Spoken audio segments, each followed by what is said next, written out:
News channel of Vadodara.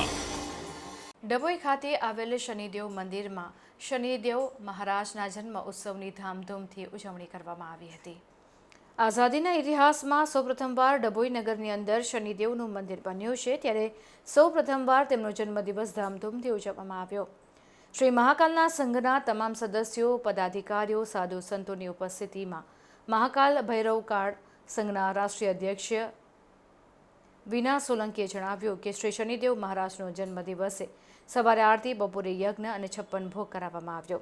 ત્યારબાદ શનિદેવની મહાઆરતી કરવામાં આવી અને મહાપ્રસાદીમાં ભોજન ભંડારાનો દરેક ભક્તોએ લાભ લીધો હતો। આ સાથે જ જન્મદિવસની સાથે સાથે શ્રી મહાકાલ ભૈરવ અખાડા સંઘના રાષ્ટ્રીય અધ્યક્ષ વિના સોલંકી અને રાષ્ટ્રીય સંરક્ષણ સંતના શ્રી સનાતનજી મહારાજ અને સમિતિના સદસ્યોએ તેજસ્વી તારલાઓનું સ્વાગત કર્યું હતું।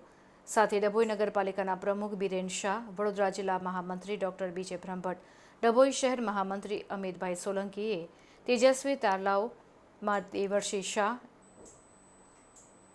મુસ્કાન કુશવાહા, પૂનમ કુશવાહા, ચારવી પટેલ અને મંદિર સમિતિના શનિદેવ મંદિરની સ્થાપનાથી અત્યાર સુધી ધનિષ્ઠ સેવા આપી તેમના પણ સન્માન કરવામાં આવ્યું હતું।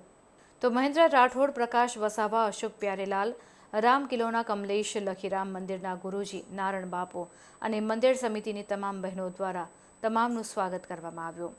જય શનિદેવ।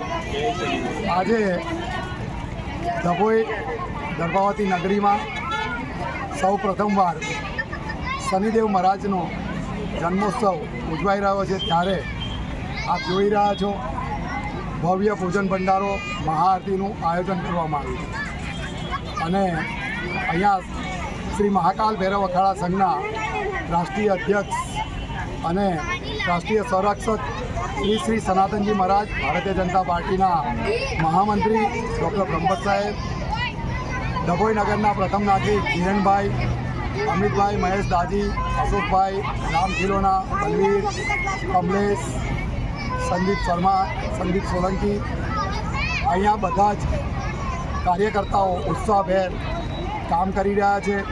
અમારી મહિલા મંડળની બહેનો પણ ઉત્સાહભેર કામ કરી રહી છે। અંજુબેન, ધનગૌરીબેન, રાજેશ્રીબેન, આરતીબેન, કેવિનાબેન, રાજેશ્રીબેન, આ તમામ લોકો, તમામ કાર્યકર્તાઓ સેવા આપી રહ્યા છે।